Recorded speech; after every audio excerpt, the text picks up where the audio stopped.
Okay, hello everybody. So this is my pleasure now to chair the second part of panel 2 on challenges and potential solutions to evidentiary hurdles in climate cases.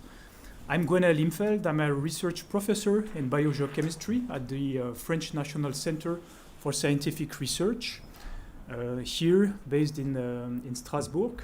And I'm also the director of the initiative in sustainability and the environment at the University of Strasbourg. I'm very pleased to welcome Noah Walker-Crawford. So Noah is a postdoctoral research fellow of the Economic and Social Research Council in Political Science at University College London. He is publicly engaged researcher on climate change and climate litigation. Noah holds a PhD in social anthropology from the University of Manchester. During his PhD, he spent a semester at the Howard Kennedy College as a visiting research fellow in the program on science, technology, and society. Alongside his academic work, he is engaged in climate justice advocacy. The work of Noah examines the knowledges and notions of responsibility at stake in discussions about climate change. His research looks at the use of science in climate litigation. So, Noah, please. Thank you very much. It's great to see that so many people are still here so late in the afternoon. I hope you all managed to get a coffee in the break. And the same goes for the people following this on YouTube. Hope you're enjoying the discussion so far. And I'm going to try and entertain you all in the next half hour. So, as we've been hearing today, climate change and climate science can be a bit confusing for lawyers and judges. But as we've also heard, how climate is interpreted in a legal context is crucial for how climate litigation cases are resolved. And what I'm going to be talking about today is the challenges courts face when there are disputes about science and about what kind of science should count to decide on legal issues. Specifically, I'm going to be talking about how some defendants in different cases have reacted to climate litigation, specifically fossil fuel companies who've been sued over their contribution to climate change. And I'm going to use this as an example to reflect about the translation and legal interpretation of science in courts. And as far as climate litigation goes, there's been an interesting development in the past few years. Up until a little bit further back, a lot of fossil fuel companies were denying climate change. They were saying, it's climate science, it's ridiculous, humans aren't contributing to climate change, it's probably not even happening. But more recently, that's changed. And these days, at least in recent climate litigation cases, fossil fuel companies are saying, yes, of course, climate change exists, and we're very concerned about this, and we want to be part of the solution. But nevertheless, they refuse to accept any kind of legal responsibility to deal with the impacts of climate change and to reduce emissions. And one way they do this is through very creative scientific arguments, or more specifically, through creative interpretations of the science in a legal context. And so really what I want to say, or what I'll be talking about, is that we need to be careful when looking at how science is presented in a legal context, because potentially it can be presented in ways that ultimately run counter to what the science is trying to achieve. So today I'm going to give a brief overview of how science is used in a legal context, the differences between scientific and legal knowledge, which we've heard a lot about today already. Then I'm going to jump into some examples. I'll talk about 4 different cases and the strategies fossil fuel defendants have used to defend themselves against cases and to argue on the science. And then I'll end with a few broader reflections about what all of this means for climate litigation going forward. So, first of all, law and science are both regimes of knowledge production. So they're both, trying to figure out the truth, but they're doing that in different ways. So, science is all about understanding the world around us, about understanding how environments work, about how, humans and animals function. And this scientific knowledge production is a kind of a long, open-ended process. Scientists will do studies, they'll produce research, they'll publish articles, other scientists will pick up on that. And so science is kind of always in development, and there are always, it's new insights coming out. While in a legal context, to make decisions, courts have to figure out what's true. They have to determine, they have to separate the truth from what's not true. And so courts in this sense are also trying to come up with knowledge, but in a much more closed sense. So while, like I said, science is open-ended, the judges want to know the facts. They want to know guilty or not guilty, responsible or not responsible. And so what that means in practice is that what counts as to be true or legitimate knowledge in science isn't necessarily a legitimate fact in law. And that's why there's this process of translation, like we've been hearing a lot about today. And then in doing this, legal practitioners are engaging in interpretation. They're fitting the science into the legal framework. But that can be quite a big challenge, especially when we come to an issue like climate change. And climate change is still a fairly new topic in a legal context, because as we know, legal systems are kind of evolve very slowly. And so far, while we see an increasing number of climate change cases around the world in lots of different courts, including here in Strasbourg, there's still a lot of open questions about how existing legal standards of proof should be applied to climate change. So now I'm going to jump into some examples to talk about how these discussions play out in practice. And I'm going to be talking about 4 different cases, just to introduce them very briefly. The first one we've already heard about today in some other presentations. It's the case of Luciano Yuya against RWE. So this is a case of a Peruvian farmer who's affected by glacial retreat and flood risk in the Peruvian Andes, and he sued a German energy company trying to get them to help pay for measures to reduce flood risk in the Andes. So it's all about, it's basically a nuisance case to establish causal responsibility in relation to climate change. And then another case is Milieu Defensie against Shell in the Netherlands. So this is a case brought by an environmental NGO trying to get Shell to reduce its greenhouse gas emissions going forward in the future. This case was actually successful at a lower court. So in 2021, the court ruled that Shell has to reduce its emissions drastically going forward, and the case is pending appeal. The first case I forgot to mention against the RWE. This case is still pending in the German courts, like Rupert Stewart-Smith was talking about earlier. It was rejected by a lower court and then was later found to be admissible and is currently in the evidentiary stage. And then the final 2 cases I'll be talking about are from the United States. And so in the US, around 24 cities and states have sued major fossil fuel companies and CO2 emitters over their contribution to climate change. And so this has to do, for instance, with climate change impacts related to sea level rise that affect a lot of different areas. Also has some of these cases also have to do with the fact that the plaintiffs are alleging that these companies knew about the harms that climate change was causing and yet continued to engage in these forms of energy production. And the cases I'll be talking about are the ones by the city of Oakland against BP and others. So this mainly has to do with sea level rise affecting Oakland in California. That's been going on since 2017. And then the other case is Honolulu against Sunoco and other companies that's been going since 2020. And these cases have been bogged down in the courts for a few years over legal issues to do with jurisdiction of whether they should be heard in state or federal court. Yeah, and I've analyzed legal briefs and looked at court hearings in these different cases to see how scientific issues have been discussed.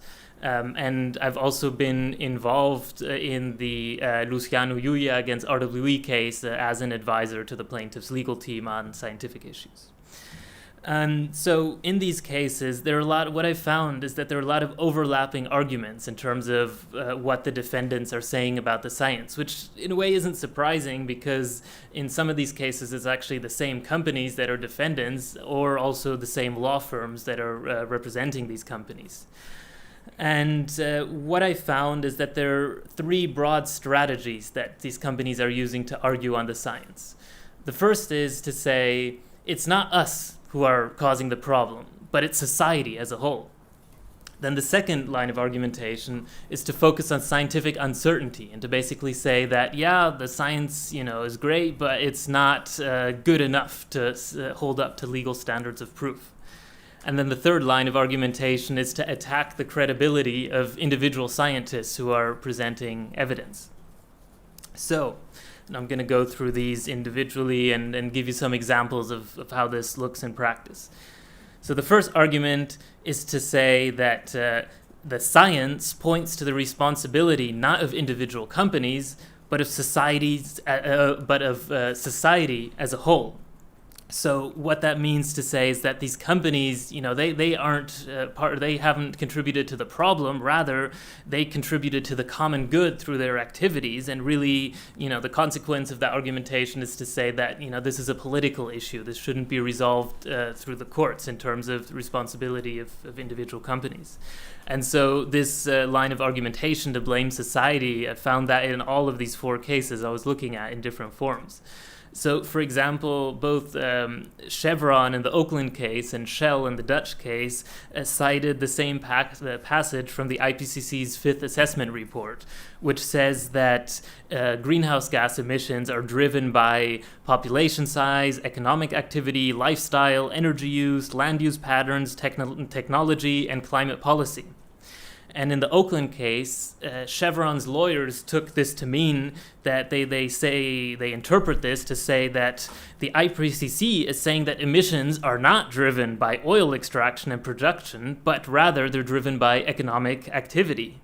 And in the Dutch case, Shell, citing the same passage, says that emissions are driven by energy demand, not energy supply. In the Honolulu case, Chevron says that it's actually misguided to blame a handful of energy companies, and they point out to the fact that the United States government even promoted the use of fossil fuels despite knowing about the dangers. So really what they're saying is, we were just, providing a public service through providing this energy to people that everyone needed. And they say that, through this, they were really providing a public good. So, for example, Shell says in the Dutch case that the company was serving fundamental social interests, satisfying basic human needs. They even go so far to say is that Shell, through production of greenhouse gases, was helping achieve the United States Sustainable Development Goals. And in a similar sense, RWE's lawyer said in a hearing in the German case that their emissions were produced for the common good to ensure an energy supply for the population.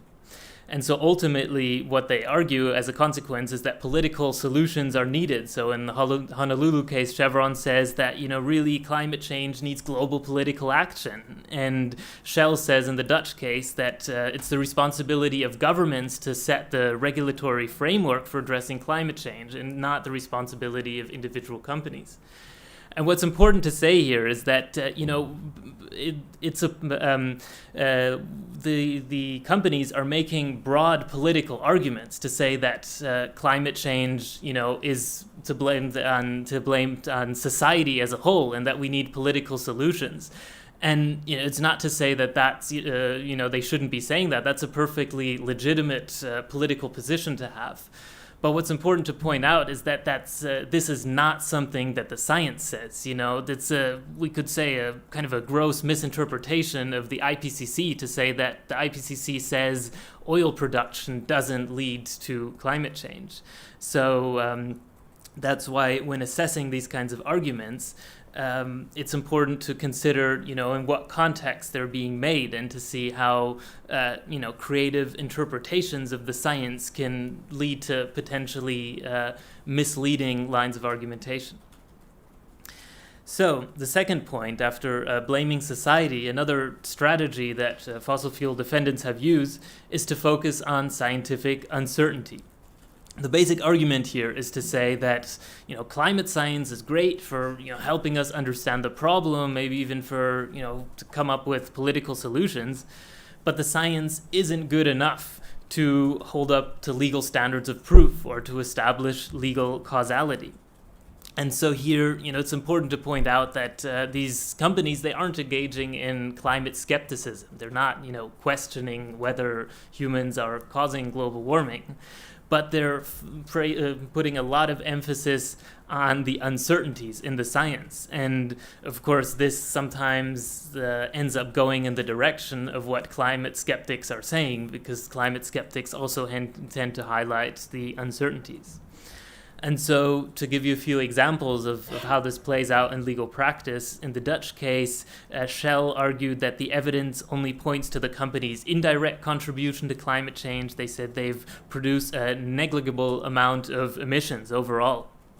Both RWE and Shell point to numerous natural and anthropogenic factors that are contributing or that are at play in global warming. So they say, yes, of course, fossil fuels are a part. They're not denying that, but they say there's also land use change, there's also volcanoes, and lots of other factors that have a role to play here. Meaning it's all maybe a little bit too complicated for us to really understand.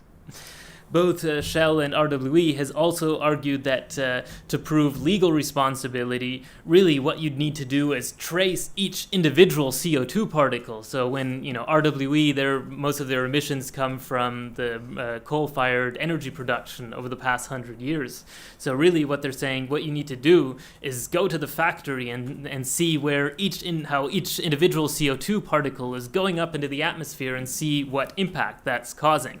But of course, that's impossible. That's from a scientific standpoint, we're never going to be able to do that. So really what they're doing when they're saying this is they're setting the standard of proof impossibly high. And finally, these defendants are highlighting the uncertainties in climate modeling. So, for example, in the Oakland case, Chevron's lawyer pointed to the fact that climate models are so complex that makes them prone to errors.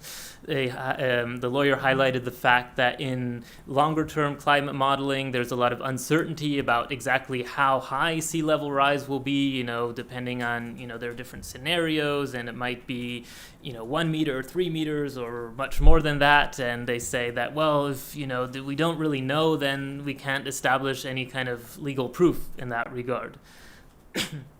And then in the RWE case, there's actually been an attribution study looking specifically at the glacier at stake here. So this case has to do with a glacier that melted and led to a glacial lake filling up with water, and that causes a risk of flooding to the plaintiff and to around 50,000 people who live in the valley below. And we actually heard about this study earlier today in Rupert Stewart-Smith's presentation. He was the lead author on this study, and which, well, according to him, used the latest peer-reviewed methodologies in climate science. According to RWE's lawyers, this model is unreliable because there's insufficient temperature data available from the Andes.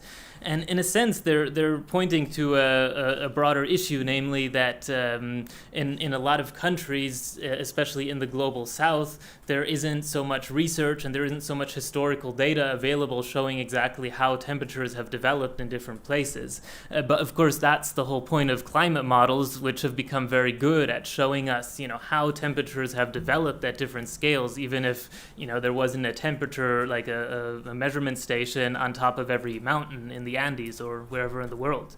But here again, the defendants are setting the evidentiary standard extremely high by saying that, for this case to be successful, you would have had to have temperature measurements from this one glacier going back decades and decades, which of course don't exist. And this same study that looked at the attribution of glacial retreat and flood risk to anthropogenic climate change also included some glacier modeling. So basically modeled how exactly this glacier has retreated over the past decades.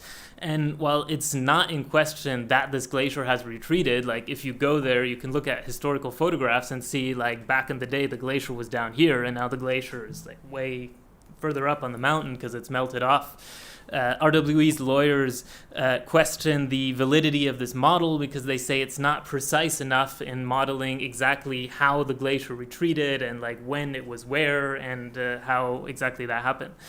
And so they say the model isn't accurate enough. And so they conclude based on that even if such models may be a relevant instrument for science, they do not fulfill the legal standard for causation and evidence. And that really kind of summarizes this whole line of argumentation. So defendants are pointing to the uncertainties in climate science to say that, the science might be great, might be fun to read, but really it's, not very useful in a legal context. So, after blaming society, after highlighting uncertainties, the final strategy that these fossil fuel defendants have been using, according to my research, is that they attack the credibility of individual scientists. And so what they're saying here is that the authors of certain studies are biased, which means the evidence is illegitimate and it shouldn't count in court.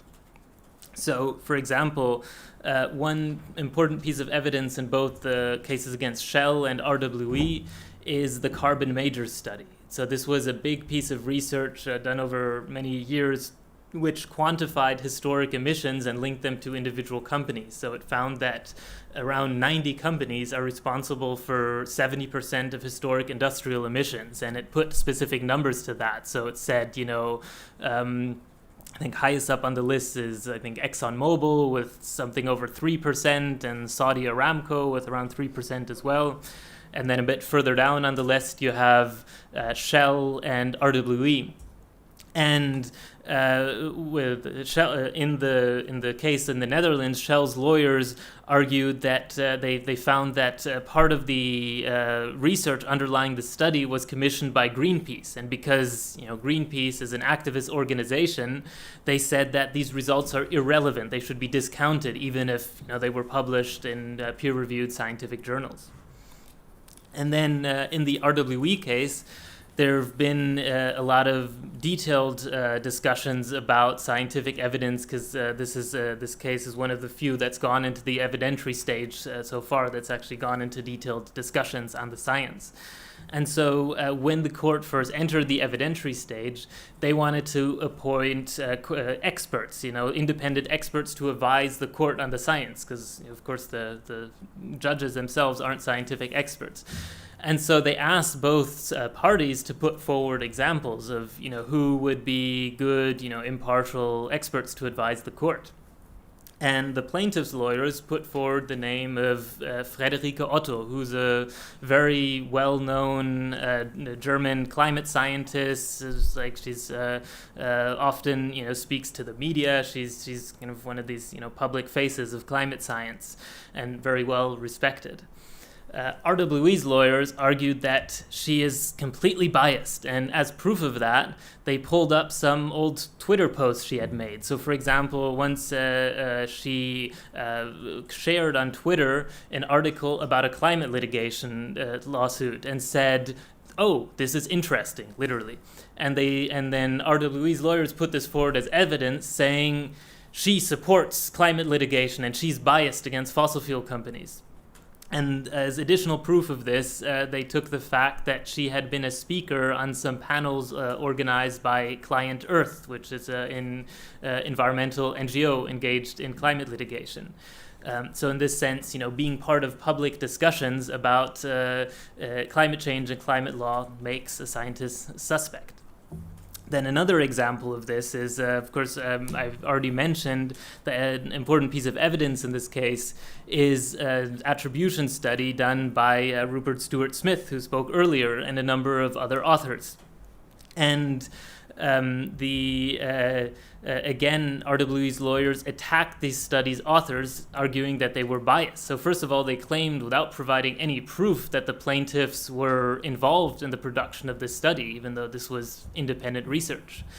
They also said that the authors have, quote, publicly positioned themselves as enemies of CO2 emitters. Maybe in the coffee break you can ask Rupert if he thinks he's an enemy of CO2 emitters. I'm not sure. As proof of this, again, they pulled up some of Rupert's Twitter posts where he was, posting about climate litigation. They also referred to the fact that when he was an undergrad, he was a member of a student group at the University of Oxford engaged on climate change. So again, it seems like any kind of interest or public engagement on climate change makes a scientist biased. And according to this line of argumentation, if the authors of relevant studies are potentially suspect, then the evidence is invalid in a legal context. So now, to slowly come to the end, I'm going to end with a few broader reflections based on the discussion of these examples. First of all, in climate litigation going forward, a key issue is the standard of proof, the standard of evidence, and how those standards are interpreted in relation to climate change. What we've seen in these examples from 4 different cases is that litigants or parties can creatively interpret legal standards to make any kind of evidence appear invalid by setting the legal standard impossibly high or interpreting it to be so high that any evidence that might be relevant doesn't end up counting.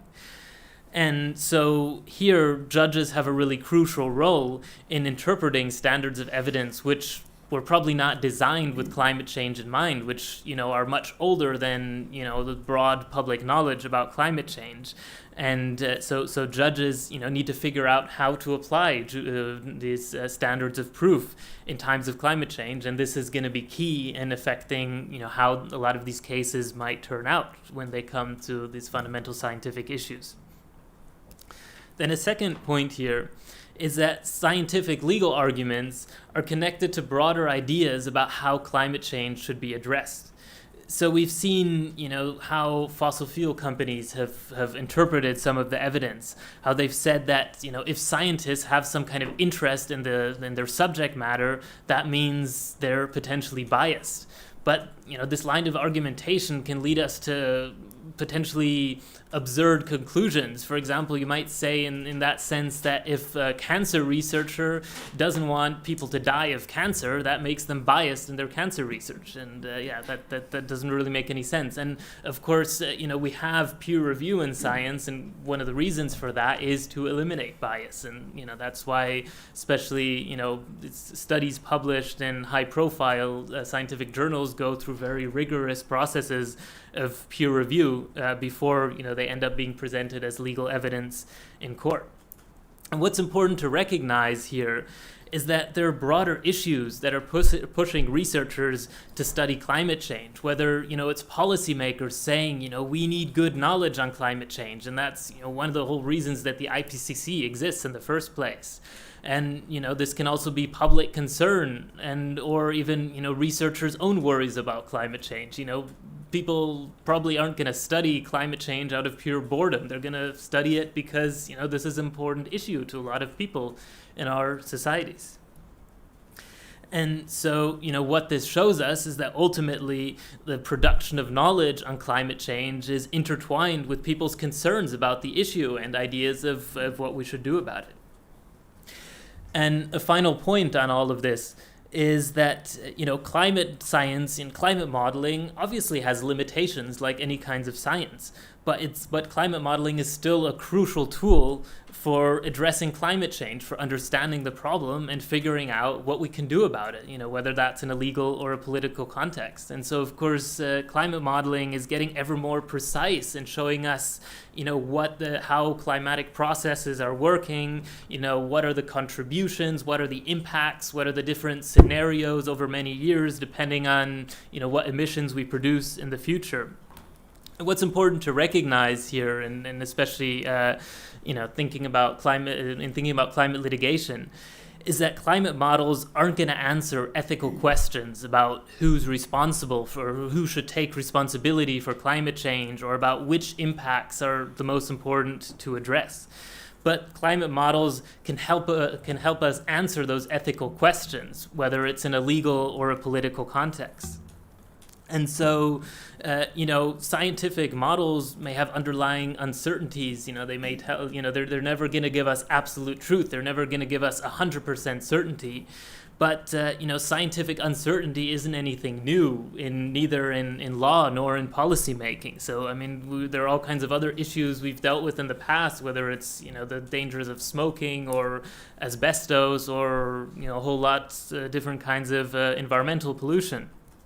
And so, of course, it's a challenge in climate litigation to understand how this science fits into a legal context. But ultimately, it's going to be up to courts to decide what level of certainty is needed to answer legal questions about climate change.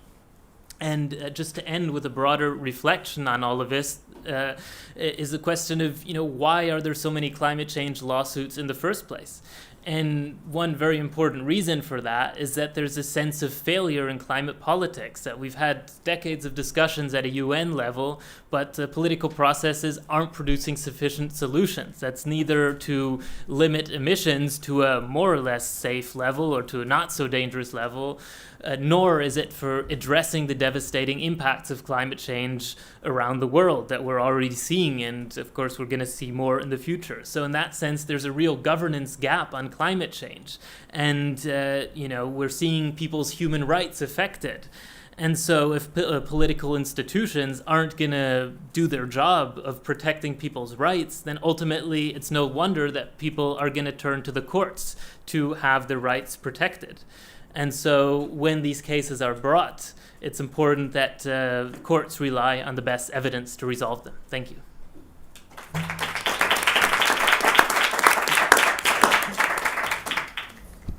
Thank you very much, Noah, for the very interesting talk, raising so important points regarding science, the uncertainty. At the end, what we might say is science is maybe not to know the right value, but to know the range of uncertainty. That's true.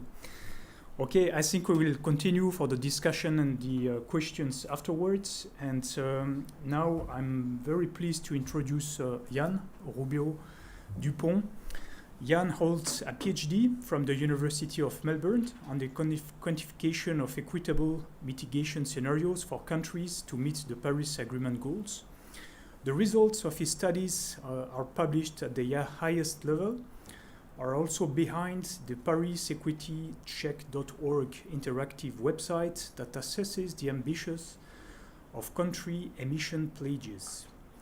These studies are also used in the IPCC and the UN Environment Programme reports, court cases by diplomats at the UN climate negotiations, and by some national governments to set their emissions targets.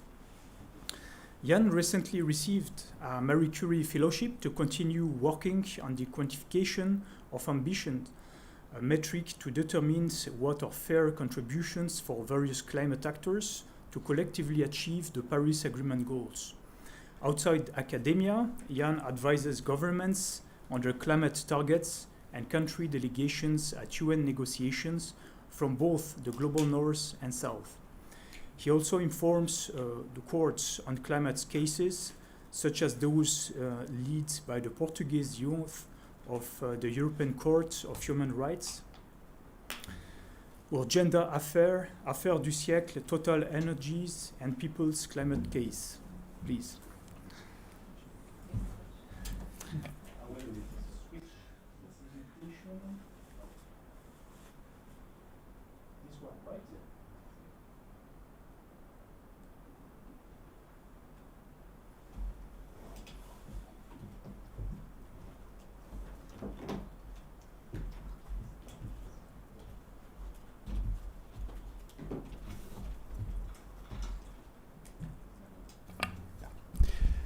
Thanks. Very happy to be here. And thanks, Noah, for this presentation. The question of biases in my scholarship is important. And I take from your talk that if I pollute more, I'm actually less biased, according to some.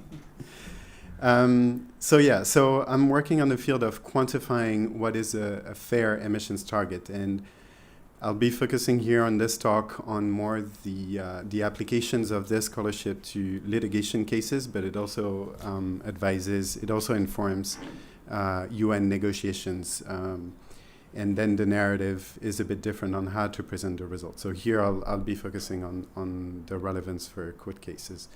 So I think along the chain of attribution that litigation cases require, we've heard before how the science can inform the attribution of impact to climate change, then from climate change to human activities, and then attributing the responsibility of a specific actor's contribution to global warming, as Noah presented. What I'm working on specifically is the attribution to remedy. So the attribution to reduce emissions specifically for countries. So what can be asked of a country by a court? So first, I'll be presenting a little bit what the Paris Agreement, so as an international treaty, provides us, and what is the role of equity within the Paris Agreement. So the Paris Agreement, signed in 2015, set important global goals, so limiting global warming to 1.5 degrees and stay well below 2 degrees globally, and limits emissions to reach net zero in the second half of the century. So these are global goals, and it leaves open the questions of the specific contribution of each country to meet these global goals. But there is a principle of equity in Article 2 of the Paris Agreement that applies to the entire agreement, so mitigation, emissions reduction in particular, but the entire agreement itself. And so this Article 2 specifies that the Paris Agreement will be implemented to reflect equity and the principle of common but differentiated responsibilities and respective capabilities in the light of different national circumstances. So a lot of the science we produce was also framed by this legal document, and that results also from political decisions, but we try to shape science in order to inform how can countries individually contribute to do their fair share of the Paris Agreement, and we'll see why we're talking about fair shares. So under the UNFCCC, so the section of the UN on negotiating climate change, countries are requested to submit nationally determined contributions of the highest possible ambitions, which translate, amongst others, in emissions targets for 2030. These targets need to be improved periodically, and the goal of this iterative process is that there's an emulation across countries, and that we eventually reach global emissions levels that align in 2030 and later with the scientific necessity of emissions levels in order to limit global warming to 1.5 degrees. So there will be a global stocktake at the end of this year under the UN to take stock of where the world is in terms of emissions reduction and where are the gaps in terms of ambition in order to reach the Paris Agreement goals. Countries' nationally determined contributions, also called NDCs, have to indicate how they're fair and ambitious. And the terms fair and ambitious go hand in hand because fairness is the metric for ambition. It is not possible to assess the overall ambition of a country's contribution without taking into account its responsibilities and respective capabilities in light of its national circumstances, as was described in the Article 2. So in order to assess the ambition of a country, we have to look at the fairness of its contributions in light of those criteria. So for courts specifically, under the UN, there are discussions about pursuing fair outcomes. But for courts specifically, the relevance of equity is that it's the metric for ambition. And so it is what can be used to assess whether a country is doing enough or not to enable the pursuit of an agreement or of a global goal. This is a figure from the emissions gap report, which you can see here on the left is, I think, what's important to see is that the top blue line is where current policies are taking us, and it's somewhere around 2.8 degrees of global warming. If countries were to implement their current unconditional targets, we would reach 2.6 degrees of global warming at the end of the century.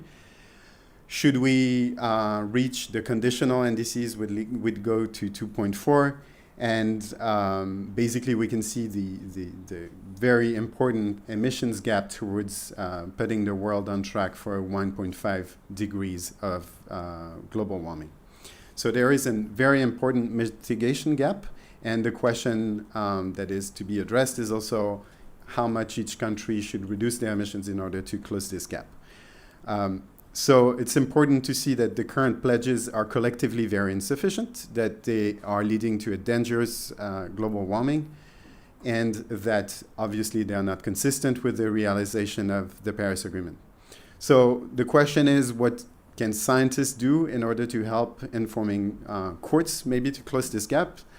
So we'll go into the scientific contributions we can do to inform these questions.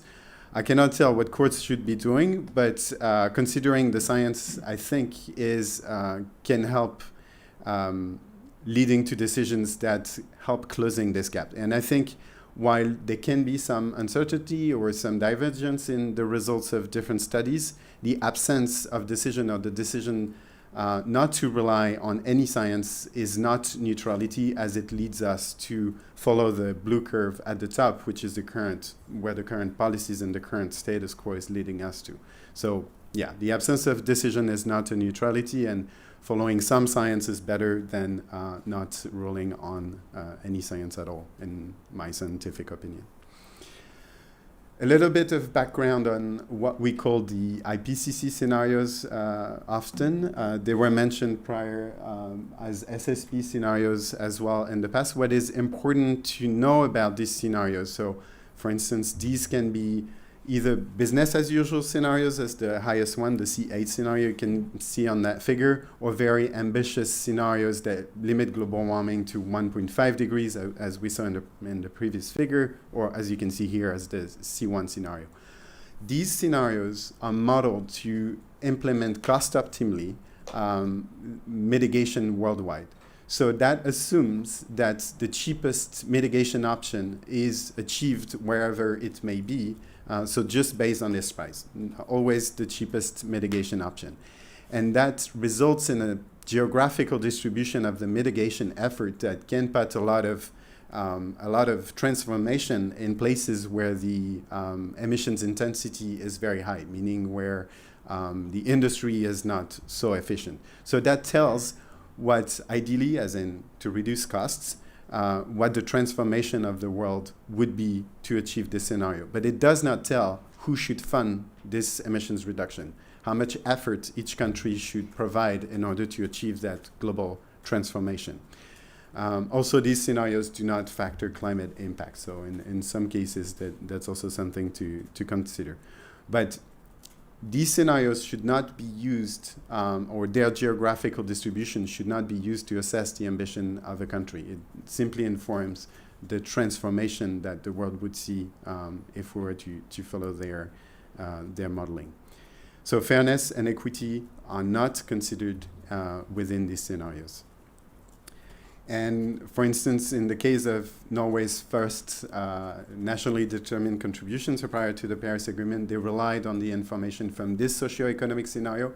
And because the industry is relatively more efficient in Norway than in some other parts of the world, it resulted in having an emissions targets for Norway that is very unambitious and does not account for equity considerations, for its capabilities, for its responsibility. And so it just looked at, how much emissions reduction would happen in Norway under that cost optimal global scenario.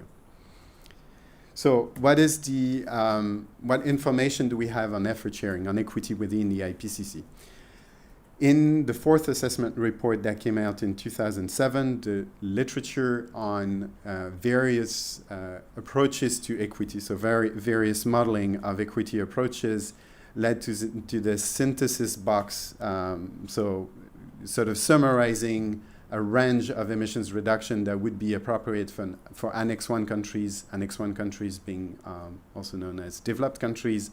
So it recommended that by 2020, developed countries should reduce their emissions between 25 to 40%. And because this is based on a range of studies that each would work if they were applied to all countries, it may not work if each country is picking the least ambitious end of the range or the least ambitious of these different studies. So this box was useful in synthesizing the existing literature, and it gives us a useful range, but it also does not really work if every country is going to apply the least ambitious end of that range. So systematic court decisions that government must follow the least ambitious end of an equity range would be insufficient to achieve the global goal. Also, that was made for 2 degrees back then. In the 5th assessment report, there was more detail, and there was a breakdown of that range into several ranges, looking at several concepts of equity as modeled in the literature on distributive justice applied to climate considerations. So concepts of capability, of equality, of responsibility, and others were modeled. It does not mean that they're all complying with the Paris Agreement. Equality specifically is not referenced in the Paris Agreement as a criterion. So just it is modeled by some studies to model some concepts of distributive justice, but it does not necessarily mean that it's compliant with legal norms.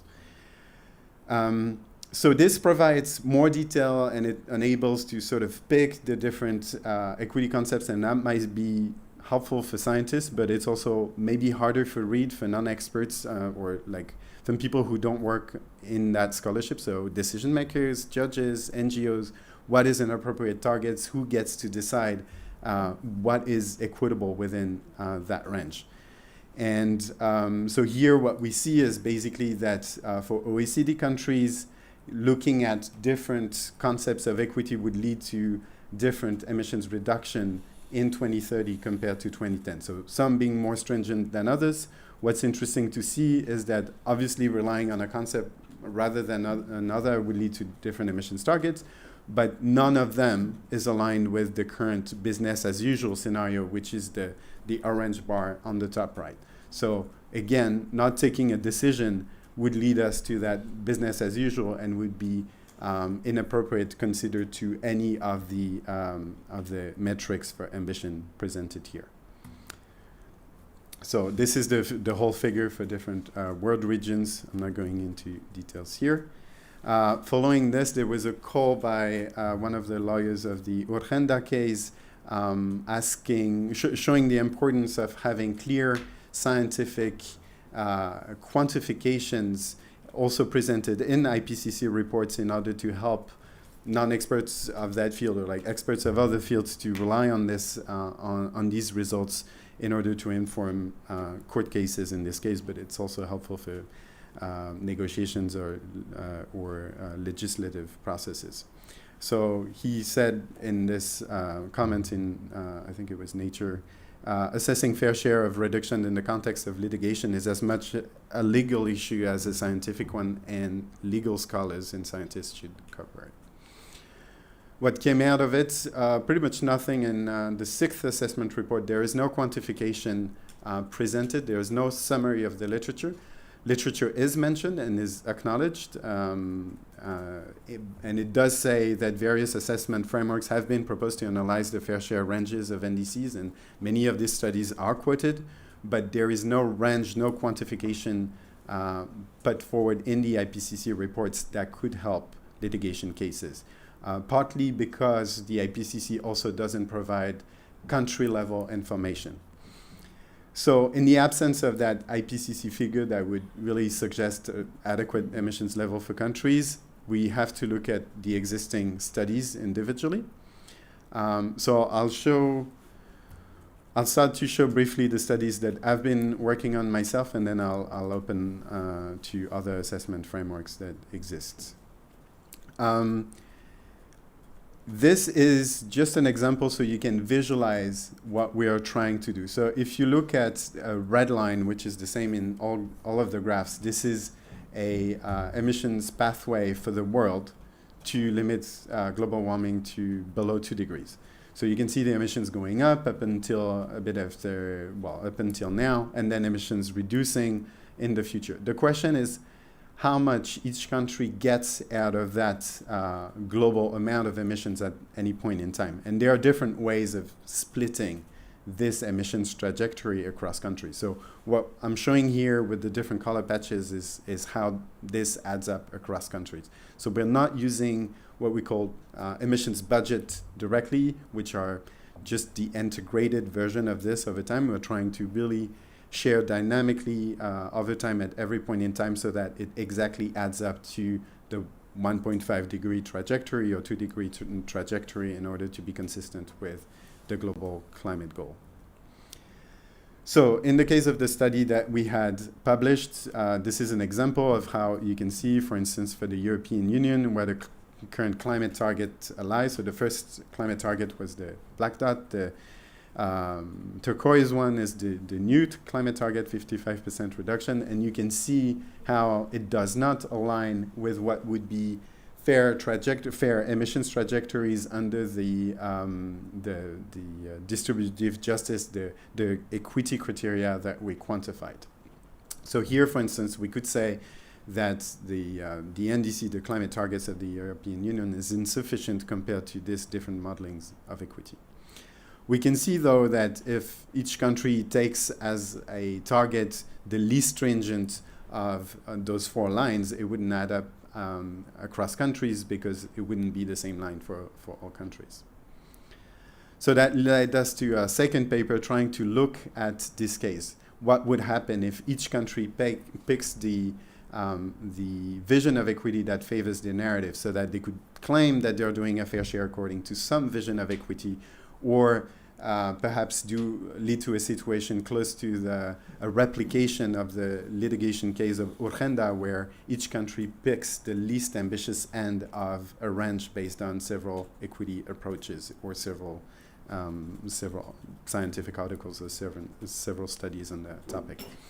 So we quantified a scenario where, so this is a simplified schematic scheme to show what would happen, but basically if we have 2 countries, A and B, and country A has a greater allocation under the first equity approach and country B under the second, then each picks respectively approach 1 and 2, and then each country aims at 2 degree fairly according to some studies, and then that leads to, instead of reaching 2 degrees, that leads to a global warming of 2.5 degrees. So we did this for all countries with a range of equity principles that I presented before, and we showed that aiming in a self-interested manner at 2 degrees would lead to a global warming likely below 2.5 degrees, and aiming at 1.5 would reach 2.0 degrees. Interestingly, we could see that collectively, the first aggregation of emissions targets worldwide was lying somewhere in this range. So it doesn't mean that countries are exactly doing this situation, what is fair according to their own self-interest, but some are doing much more and some are doing less, but collectively we see that the world is matching this situation. And one of the comments that we made out of this situation was to say that systematic court decision that governments must follow the least ambitious end of an equity range would be insufficient to achieve the goals of the Paris Agreement.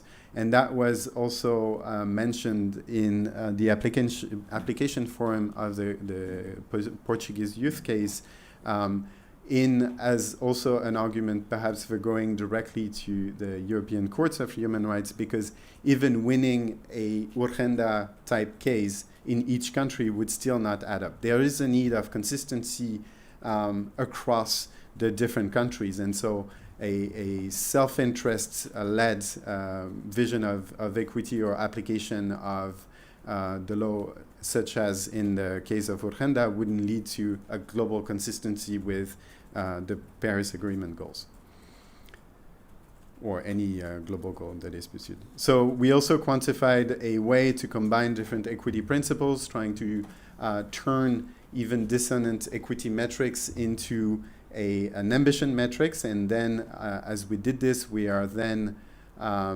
equipped with ambition metric in terms of global warming. So we could say if the whole world followed the ambition of the European Union, we would get to a warming of 2.5 degrees. So it used to be 3.2, but now it's with the new targets, it's 2.5 degrees of global warming. So we have a metric, even in the absence of an agreement on a single approach of equity across countries, to assess the ambition of countries. So what's important to see here is that despite the dissonance that we can perceive from the literature, or the fact that there are different approaches of equity, there are still ways to tackle that question and to address the question as to whether or not a country is sufficiently ambitious. So that's the first range of climate targets that came out with the Paris Agreement. And the new targets are a bit better for a lot of countries. So like I said, the European Union is now at around 2.5 degrees of global warming according to the study. And so we will track also the ambition of the successive climate targets as they come out and as they are updated. But we can see that they're still very insufficient, which is unsurprising given the first graphs we saw on the trajectory of where the world is heading at. On that website and also in the you can see how the countries justify the ambition of their climate targets. So it's directly the text coming from their own climate targets. As I mentioned in the beginning, they have to explain how their NDC, their climate target, is fair and ambitious. Many countries do not provide any explanation. Here, for instance, the EU is providing some justification by saying that the world should reach net zero emissions in the second half of the century, and the EU is aiming at 2050. So it's sufficient, but there is no real framework explaining how this vision is replicable, how it can work worldwide, or how it fits in really a formula to assess the ambition of the EU or of different countries under the global goal and the Article 2, for instance, of the Paris Agreement in this case. So this kind of literature, so here specifically the one I presented, but in general it feeds IPCC reports, UNEP, so UN reports assessing the ambition of different countries. It will also inform the global stocktake under the UN by the end of the year. Sometimes governments can use it. So the UK Committee on Climate Change uses some of our studies to justify the ambition of a climate target that was then taken by the British government. So it uses peer-reviewed literature, which is a good thing in itself, but then interprets the range still in a self-interested manner that is not replicable by other countries in order to guarantee a 1.5 degree alignment. So good to use peer-reviewed science, but the problem is also in the interpretation and that sort of self-interested narrative that other countries cannot follow. And so it doesn't really answer the question as to how it fits within a globally consistent narrative. So it can also be used by subnational targets in states and cities, although this literature needs to be extended. And it's also used to inform climate litigation cases. So here I'll just quote maybe briefly the sixth assessment report of the IPCC, once again stating that it is only in relation to such a fair share that the adequacy of a state's contribution can be assessed in the context of a globally collective action problem. So here I'll be talking a bit about the Climate Action Tracker because that's what was used in the Portuguese youth climate case. So it's also trying to synthesize the existing literature, so different equity principles, different studies into a range of ambition segments in order to assess whether a country's climate target is in line with a 1.5 degree goal, or if it's only in line with a 2 degree warming, 3 degree, etc. So what you can see if you go on the Climate Action Tracker is a composite index now. What matters to really assess the ambition of an emissions target, of the overall contribution to emissions reduction, is the fair share metrics. Climate finance can be a mean of implementation, same as domestic target. If we have time, I'll explain later. But basically, the fair share target can be met through a combination of international climate finance, so supporting emissions reduction beyond the borders of a country, but funded by that country, and domestic targets, so specifically reducing emissions within that country. I can't really see what's, oops. The other ones are, policy, so assessing not the climate target itself, but how the policies are tracking to meet it. So that's not helpful for assessing the ambition of the targets itself. There are complicated graphs that provide a lot of detail, but here I'll only insist on the green circle. So to see the ambition of a climate target on the climate action tracker, it's the fair share that matters. And then there are sub-assessments of the domestic pathway or the climate finance components that the country is providing, and whether that's aligned with a cost-optimal implementation of the mitigation measures worldwide. So that's an option to be efficient globally, but what matters for the ambition assessment is really the fair share. I'm just showing below that once again we can see different categories of equity, and that basically there's a statistical gathering to show different ranges of consistency with the literature. And it's trying to synthesize all of the literature, basically, such as what we saw in the first quantification provided by the fourth and fifth assessment reports of the APCC. So maybe on how to meet those fair share ranges, because we might think, looking at this for the European Union, we can see that basically the EU should be close to net zero in 2030. And that may seem overly ambitious, or maybe to some impossible to achieve, but I'll be commenting on how this is actually feasible through a combination of domestic mitigation and international climate finance. First, I'll talk about a very recent study. Actually, it came out in 2022, not 2023. But basically, it was looking at whether the climate finance globally provided by different countries was being fair, and also whether it was sufficient to fund the mitigation effort worldwide. So basically, the study looked and found that the climate mitigation finance provided by North Africa and European Union was very insufficient compared to what would be their fair share.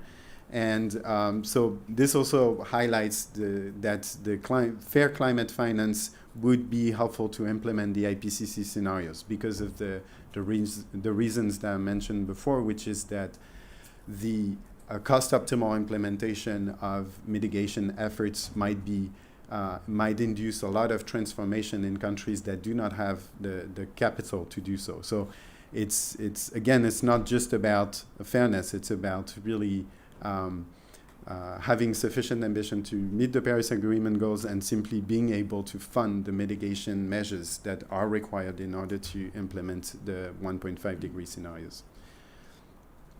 I'll conclude by showing how technically this can be envisaged. So socioeconomic scenarios, the IPCC scenarios, so to say, show what transformation should happen, where mitigation should happen, and equity scenarios, the ones that we looked into details, are telling how much each country should reduce emissions, how much effort they should provide. So if we look at a schematic case for developed countries, for instance, we have a more stringent, equitable scenario compared to what should happen domestically just in order to do a globally cost-optimal implementation of mitigation effort. So the difference, the country that developed countries could implement domestically the blue curve to reduce its emissions along the blue curve and fund the emissions reduction that is the difference with the red curve, which is its equitable effort internationally. So it could purchase such mitigation outcomes or fund mitigation outcomes, as is now also framed with the Article 6 of the Paris Agreement, to make sure that there are corresponding adjustments when a country funds mitigation effort in another country, that the total is really provided and there's no double counting. So we could, like that, see how much a given country should contribute to global mitigation efforts beyond its domestic emissions reduction. And with the carbon price, the emissions reduction price that are inferred by the underlying scenario, we could also estimate the amount of finance that each country could provide for developed countries and likewise receive for a developing country. I will go very quickly over this, highlighting that some of the effort sharing, and I'm using the term effort sharing literature, so looking at how effort can be shared doesn't mean that it's necessarily equitable. And in some cases, scientists are modeling some effort sharing formula or some formula to distribute the effort across countries that are not equitable, that are not aimed at being ambition metrics. And so these should not be mistaken, or this should not be used as ambition metrics. So it's also specified in the IPCC report. There was a recent article highlighting this in the context of international law and saying that, yeah, these approaches should not be part of an ambition assessment framework. And the last point is a study that is not peer-reviewed yet, but that was also commissioned by a group of 58 developing countries that wanted to model the application, the immediate application of what would be fair emission trajectories, and then they wouldn't have to necessarily start at current emissions levels, and instead we would see what should be equitable, adequate emissions levels now. And we can see that then to meet those emissions trajectory that are widely different from today's levels, that would imply having a lot of international climate finance and a lot of support that is crucial for a lot of countries to make sure that they don't follow the carbonated, the CO2 intensive development that a lot of other countries followed, and that makes possible the reaching the 1.5 degree goal. So yeah, these are the key messages. Equity is the metric for ambition. Not deciding on the basis of the literature itself is not neutral, and that's not specific message to courts. The possible inconsistency of the different metrics needs to be tackled and is also tackled in the literature, and literature on that topic also exists. Thank you.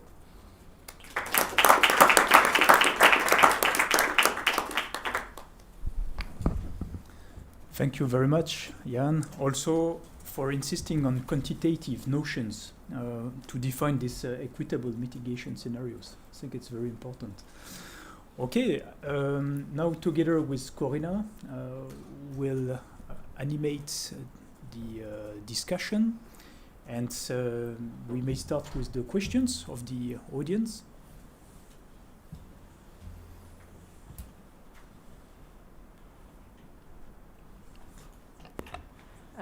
Thank you to all the fantastic speakers, and just generally also to the chairs. It's been really wonderful listening. I have a question that came up in Moreno's presentation, but it's actually also a question geared towards the lawyers, so I don't know who will answer it.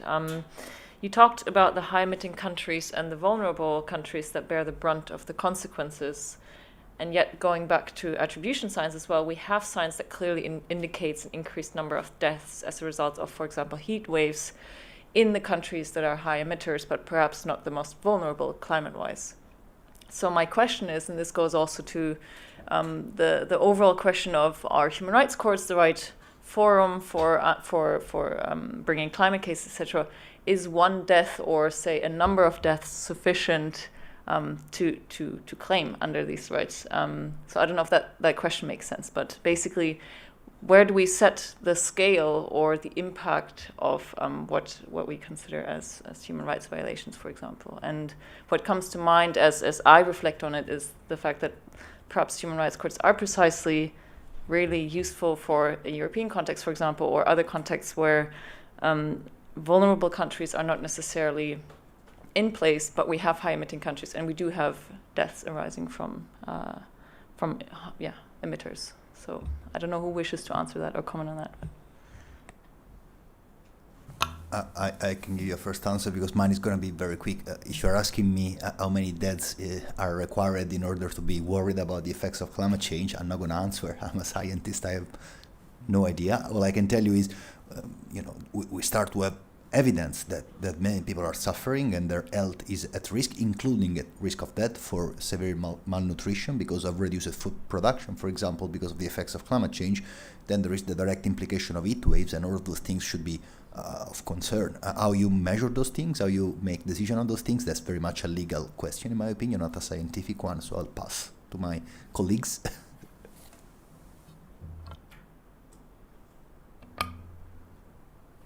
I'm happy to just bring a perspective from a study I've seen. The emissions of equivalent to the lifetime emissions of 3.5 average Americans causes 1 excess death globally, an expectation between 2020 and 2100. So there are also metrics to quantify. There is attribution to quantify the responsibility of individual in contributing to excess death.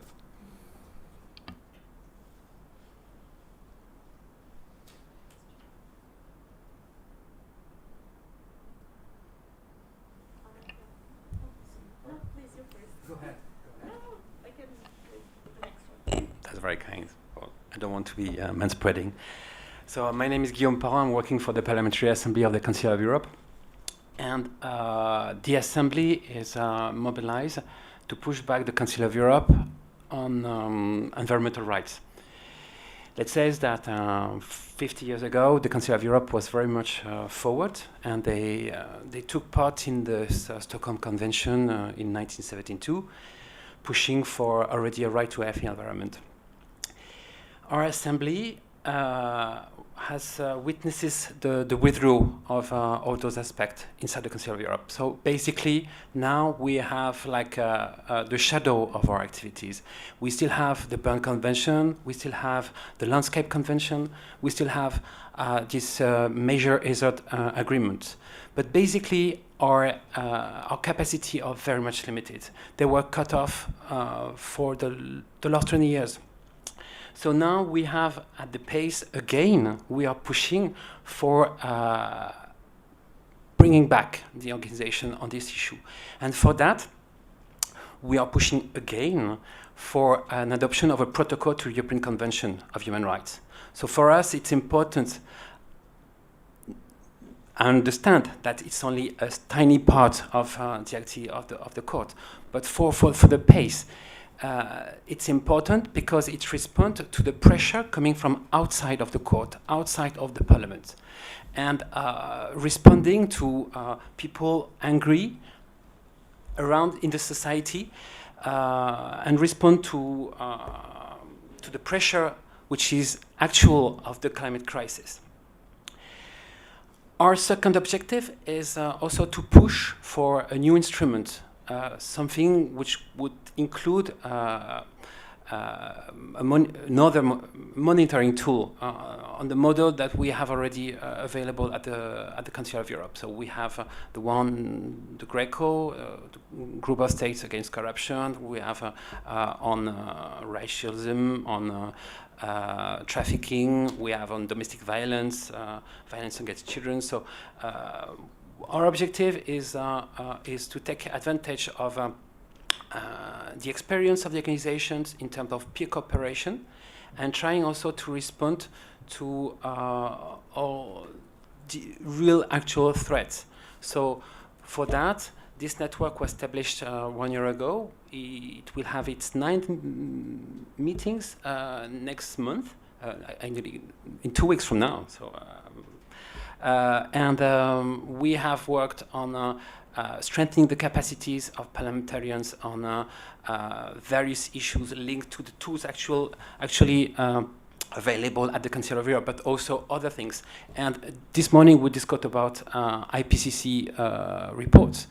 If I'm not a lawyer, I'm not a scientist, I'm just a politologist, and those reports are really difficult to understand. And even those summaries, which are normally adapted for political advisors, they are difficult to catch. So our task at the network was to help to bring the issue to the politicians, bring the issue to the elected representative. So we have this objective. We have also the objective to bring the discussions of climate crisis inside the parliament. So thank you, Mr. Robiou, for your presentation. It's exactly what we are expecting to do, and we also discuss on a very difficult issue like this treaty on the energy charter, which is a complex issue. So really I advise you to follow our activities. We have a tiny portal on the website of the Assembly of the Council of Europe. So thank you.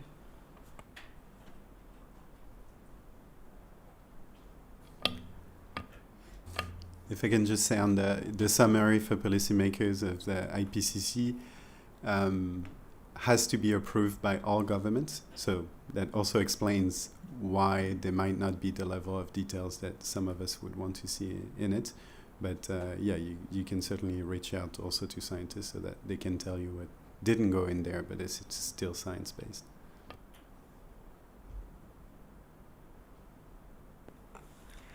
Hello. First of all, I want to congratulate for the excellent panels we saw today.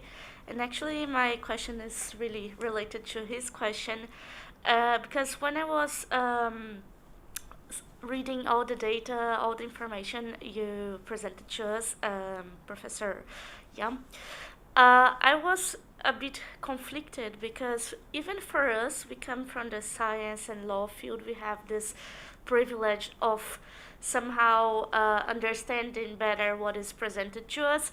But how would you translate science and climate data to make it more accessible to community, to international society, not international society, but to normal people, so saying, so they can understand better what's going on, and they can also start to act? Because I have this question, because I worked for 2 years as a law professor, environmental law professor in Brazil. And it was quite difficult because it was during Bolsonaro presidency. So his government was a bit messy for us in the environmental and human rights field. And it was a bit difficult because some students, they were also flagging what the government was saying, like, oh, no, climate change is a hoax, no, it's not real, it's not changing, etc. But we have science, we have data. So how could we translate to become it more accessible so people can finally understand what we are saying? So that's my question, and thank you.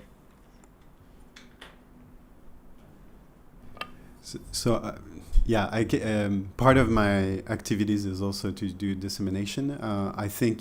I hope it is understandable. I do teach, so I hope it's possible to understand what I teach. But there's also, I meet a lot of stakeholders who really understand these questions really well. For instance, diplomats, whether they come from countries that choose or choose not to engage with those questions and to follow the scientific recommendations, they do understand it really well because it's a necessity in international UN negotiations. So it is understandable even for people who are not coming from this field. But then, yeah, it takes time. It takes presence. I can speak for France, where these questions are not discussed publicly, even also by NGOs who pursue climate justice internally, but don't really discuss international climate justice. So I think there's a whole question of access to experts, the presence of science, and I think this goes beyond my expertise. But I think, social scientists also working on denial, on working on how to different society engage with science. So I don't know if other people in the panel have takes on this, but I believe what I presented, I believe is understandable with a bit more time. Yeah, thank you for that point. That's really, really important. Also in terms of that if we're going to address climate change, we need to include all sectors of society, and all groups of different groups of people need to be part of this discussion. And so I think part of the challenge from the scientific side is to find ways to engage not just people in lawyers and judges, not just politicians, but also regular people. And I think maybe a starting point can be to see how people in different parts of the world are affected by climate change, because these days probably everyone on the planet can feel the effects in one way or another, whether it's rising temperatures, more extreme storms, or melting glaciers in mountainous regions around the world. And so I think oftentimes people might have an understanding of what's going on, but they might not think about that so much in terms of global climate change. And so I think the communicating climate change and climate knowledge isn't just about telling people what's happening, but it's also about listening to people's perspectives and gaining other perspectives. And I think science in that sense has a lot to learn as well, for example, from indigenous perspectives on climate change, which indigenous knowledge, which goes is much broader, goes beyond kind of the pure scientific facts of how many degrees the temperature is changing, or by how many meters a glacier is retreating. There's a lot of indigenous knowledge about how that affects a local ecology, how that affects the way people engage with the environment, with animals, with plants, and things like that. So really, what we need is a broader discussion on this, and everyone should be a part of that.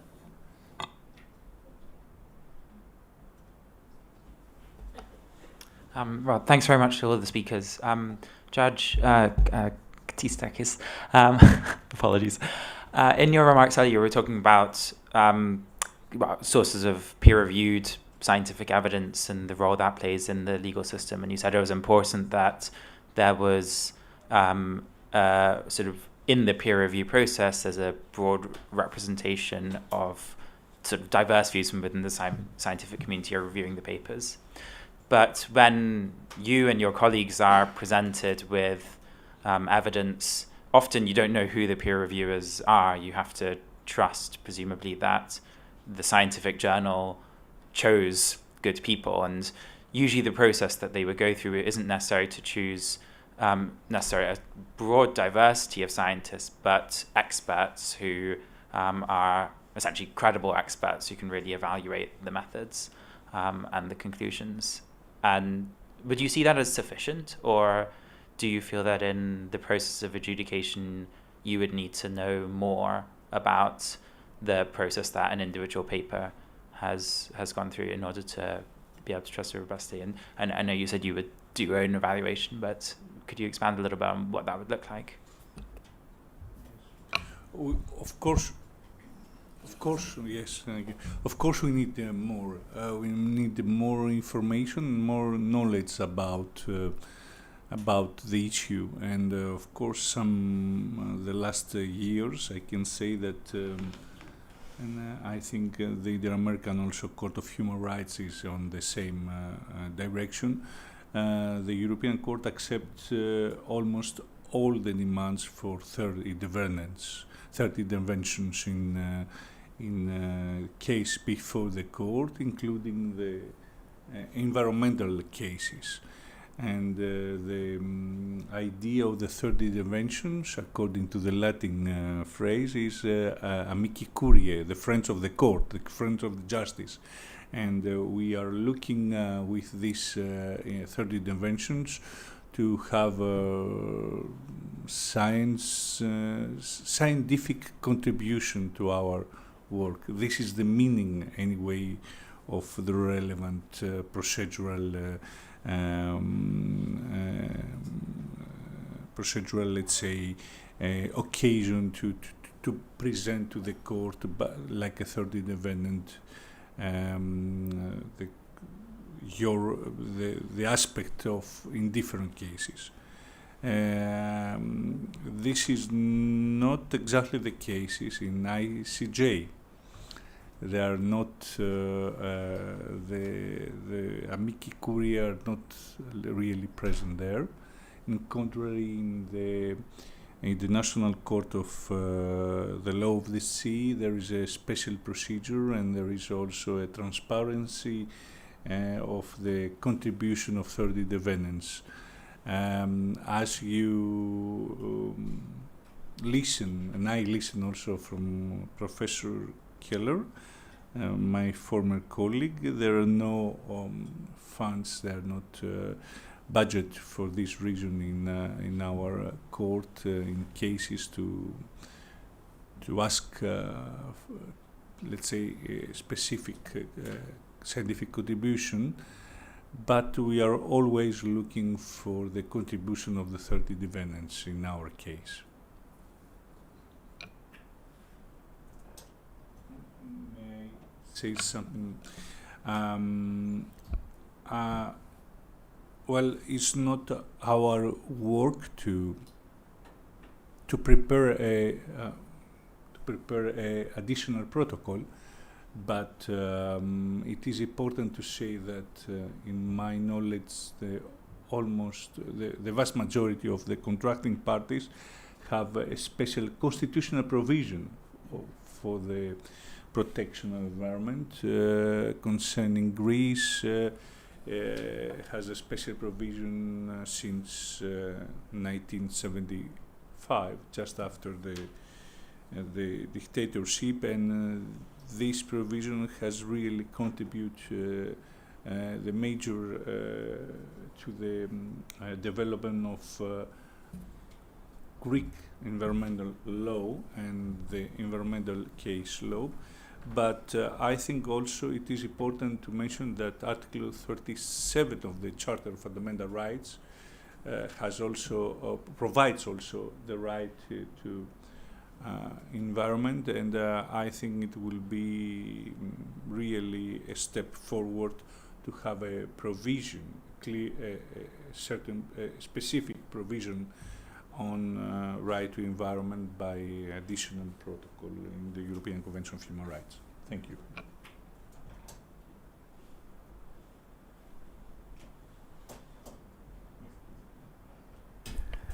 Well, then I have a question for you, if no one else.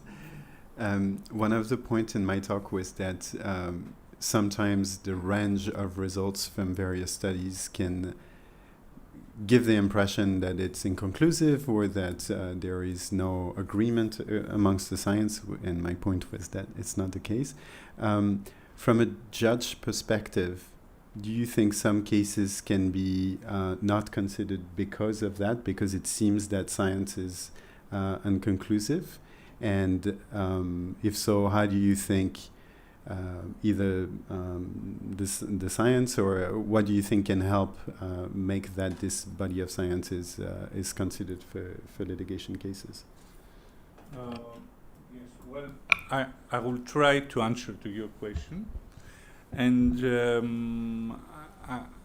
I want to say that the procedure before the international courts are on the hands of the two parties, and as I explained to the ICJ case, it was Australia, the defendant state, who decided to propose this approach about the evaluation and the review of the scientific program of Japan, and the court accepts this option than the other options that provided by Japan or by New Zealand, who was an independent state. I want to say that the parties will have the task, the duty, the obligation to provide to the national court the scientific results in such a way that the court will not have trouble with the different numbers and the different, let's say, conclusions, the most of the time conflicting conclusion by different scientific evidence. But let's remember the procedure. The procedure is that the applicant complain for existing specific research. This is the beginning of the difference between before and the national court. I mean, the scientific research for which there is a complaint is the basis of the discussion. Then the International Court of Justice proceed, as explained, to this review according to some criteria. The other scientific research provided by defendant or even for third defendants, they are not in the center of the dispute. The dispute is probably a scientific research. Thank you. If I may complement, from the perspective of the legal framework, of the current legal framework of the European Court of Human Rights, the principle of precautionary principle of international environmental law can operate, and we have stated it for the first time in Tatar, didn't use it correctly really, but whereas the applicant has to prepare a prima facie case and argue that there is an arguable claim to be exposed to risk or to have suffered harm, then theoretically the precautionary principle tells us and allows us that the burden can shift. So we know that it operates in international environmental law, has never operated before the court in environmental cases. It does operate in cases of ill treatment or medical negligence where we don't have access to information because of objective reasons. So this shifting of the burden otherwise operates in the case law of the court. And we know obviously that the convention is a living instrument and has to be interpreted in light of international corpus juris. So the precautionary principle, which is based on scientific uncertainty, was just triggered by scientific uncertainty, is not something that is completely unfamiliar or novel to the court.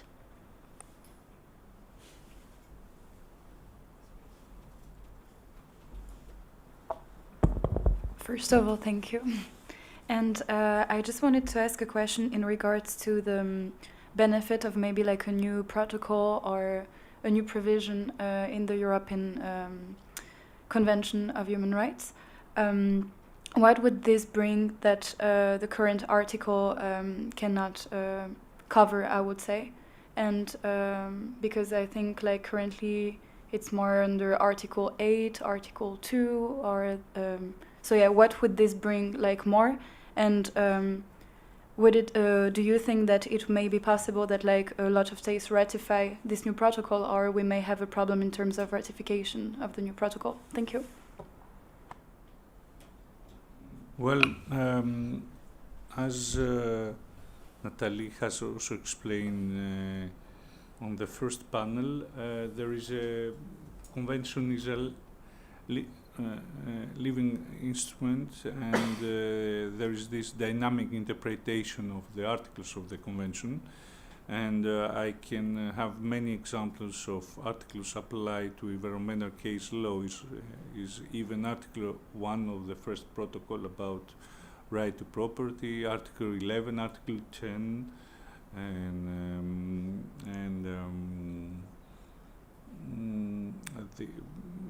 then there is this case law that the court has developed this case law from 90s until today.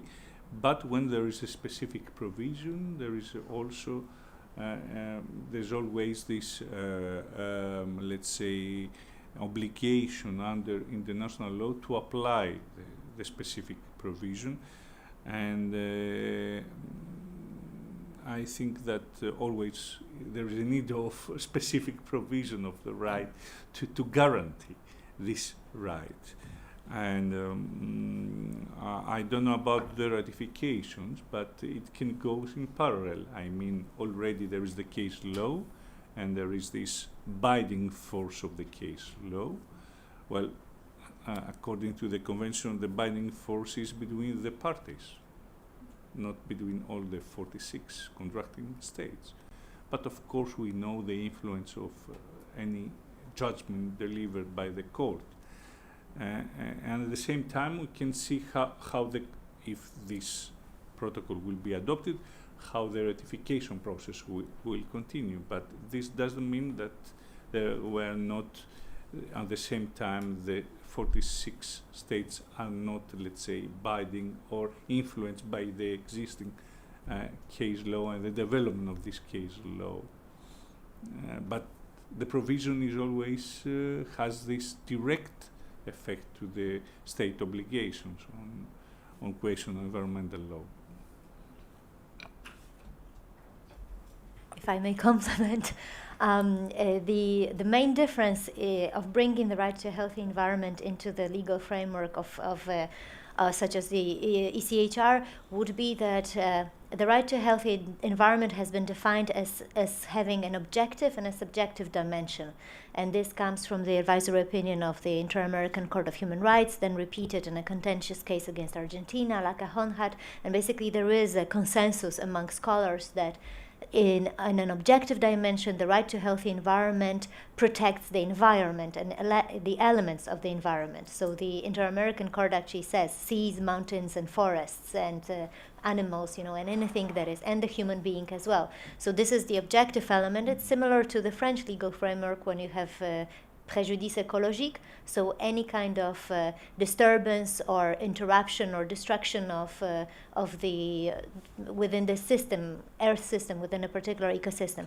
The subjective aspect of the right is what the environment offers us and the benefits that we derive from the environment. So this, to a certain extent, the subjective aspect, so in other words, pollution harms you and your health and your well-being, this is covered by the current green human rights, indirect protection of human rights under Article 8 to whatever else. But the objective element is not, and this would be something completely new, the objective element of environmental harm. And then, of course, what consequences for the system, there will be, first of all, ratione materia. The environment itself would be the object, not the subject, but the object of protection. And then, of course, questions: who can defend the environment? Who can bring the case? So there may be consequences which are more or less far-reaching as to who has actually legal standing, and so on and so forth. But primarily, it's this: the difference here is the objective element of the right. Otherwise, we are still within the current system.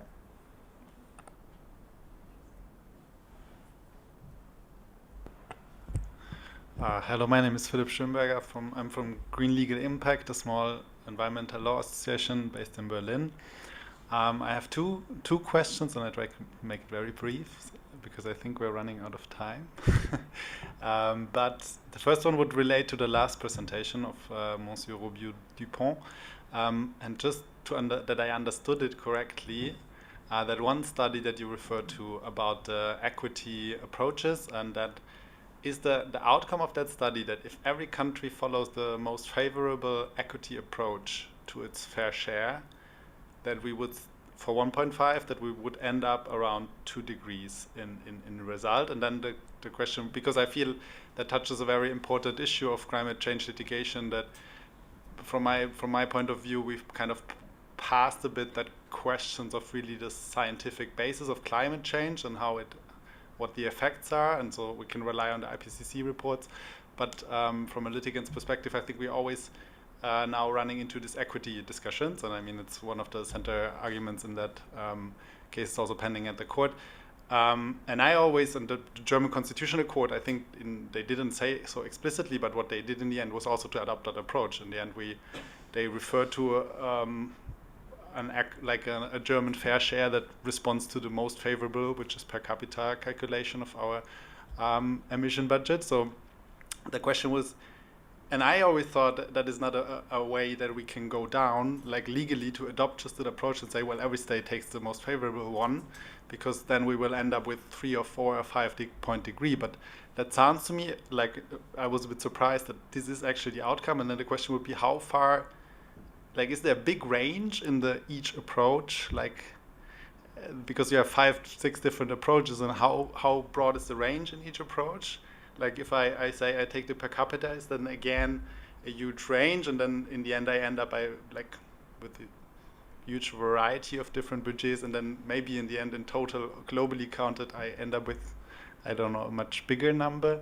And maybe the follow-up question on that is then, if that's kind of a possible legal argument that you can make, my question would be, but I mean, maybe directed to the whole panel, do you see any follow-up problems or risks where this might take us?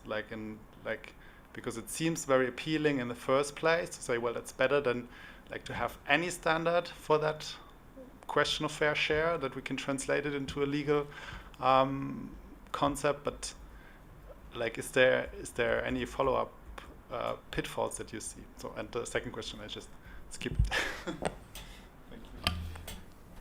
Thank you. So yes, the study looked at what would happen if everyone followed the least stringent, and the conclusion is that if it doesn't work so as to pursue a goal, so if we aim at 1.5, we get to 2. One of the things we quantify in the paper is that then we could aim at 1.3 and then follow a self-interested manner. The legal interpretation of this is not something I can comment on, but the legal use of the study was to say, yeah, if even if a case like Urgenda was won in every country under the European Courts of Human Rights, it still wouldn't add up and it wouldn't work collectively. So that was the use of it. Specifically for the approaches, yes, in your reasoning, you're right. If we added more in the pool of the approaches we could choose from, it would yield to different results. Yes, you did understand the results correctly. It was in a self-interested application of the way we quantified, so in our study, these equity approaches. There could be other ways. So that was our study. But yeah, then I can go into more detail in the discussion after that. But maybe if someone wants to answer on the legal interpretation of what this would mean, aiming, I don't know. Did I understand that you wanted to hear of the legal implications of aiming lower than 1.5 to actually get to 1.5, or was it something else? Yeah, more in general. I mean, first, thanks for the answer. I just wanted to be sure that I get this right and don't miss a point. Then the second question would be what would be but if you see any potential in the legal, using this as a legal argument, any potential pitfalls in the long run, if we then agree to this, everyone picks the least favorable, the most favorable, adopts the most favorable equity approach. Does this get us to where we want to get? So the point of the study is that it doesn't work, yeah. And I think that's what is argued under the case of the Portuguese youth. So it's trying to go beyond ruling that would just rely on a range and the least ambitious end of the range, because my understanding of the Urgenda case is that the judge didn't want to choose where in the range it should be, and said, but at least you have to, the Netherlands have to make it possible that it's considered sufficiently ambitious in one of the vision to preserve a chance to reach the global goal. But it's not replicable. So the question is, do we want to have a ruling where it is possible that it can work in the extreme case of where everyone agrees, or do we want a ruling that can be replicable and consistent? But that's just my perspective as a scientist. Thank you very much. I think we have slowly to conclude. And I would like to thank very much all the speakers of the panel of this afternoon. So I think we can applaud. There are so many topics to continue the discussions, and I think we can continue this with the cocktail. We have maybe also to keep in mind that climate change is only one of the 9 planetary boundaries. So there are still a lot of works for the 8 other ones, and we have seen also the connections between them, especially with Moreno discussing about the biodiversity and the connections. And now I would like to give the floor to Elisabeth and Nelle for the concluding remarks, please. Thank you. Yes, Nelle and myself would like very much to thank you all for those very instructive discussions. Thanks to the chairs for the work you have done. Thanks to the participants online, who also thank you for the brilliant ideas being shared and raised. Thanks to all of you, and yes, I invite you to the cocktail. Last thing I would like to say is that the videos will be online, so it's possible to vision again the discussions we have had the whole day. And Nelle and myself also hope that there will be a publication out of all those works, so we will see and we will get in touch to you very soon. Thank you.